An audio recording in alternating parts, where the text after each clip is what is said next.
"Tegan, table 10 needs toast," Tony said behind the grill.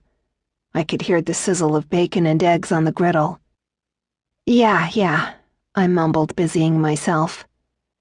No work meant thinking, and thinking meant my mind would wander to a time when life was good, when it was worth living for. I quietly folded silverware as I waited for the toast to pop up, and then I buttered the 2 pieces as I sat them on a plate and took them out to the table. The look of disgust on the man's face wasn't a shocker to me. No, I had gotten used to the sourpuss faces. No one here was nice, at least not customer-wise. I shuffled across the floor, mentally planning my day out. I needed to stop at the grocery store on the way home, and I had a stack of homework about 2 stories high. Oh, and then there was that new book that just came. "Ma'am?" a man questioned as he took a seat at the counter. His voice was deep and robust, causing vibrations in my chest. Turning around, I said, "Yes?" Who called people ma'am? My eyes lingered over his black suit. It was perfectly tailored, and his face was that of a Middle Eastern man. His dark blue eyes reminded me of someone. He looked rugged, rough around the edges, but slightly handsome. Too handsome. A handsome that screamed wealth. Did I know him? I scrambled for something in my mind to give me a hint. There was a name on the tip of my tongue. Then it dawned on me. They were here to collect the debt. Fear trickled down my spine. Didn't I have a few more months?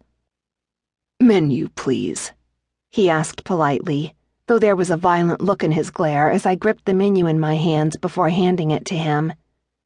Even after he took it and opened it, I stood staring. His mere presence had frozen me in my spot. I couldn't move.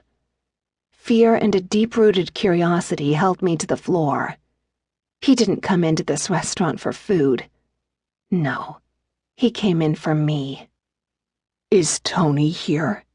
he asked, his eyes trained on the menu. What did he want with Tony? A tumbling ball of emotions erupted in my belly. If he wasn't here for me, then why was he here? As I stood there trying to find my voice, I realized he had to be testing me. He already knew the answers to every question he was going to ask. He simply wanted to see if I would lie through my teeth or be honest. In that fleeting moment, I chose honesty. "Yes, he is. Would you like me to get him?" I asked as politely as I could between clenched teeth. This moment right here reminded me of why I had to work such a shit job. I was working for my very right to breathe. "No, I'm sure your expertise could be used instead." The way expertise rolled off his tongue had my knees quaking. This man was fluent in exotic things, including sex. I was sure of it.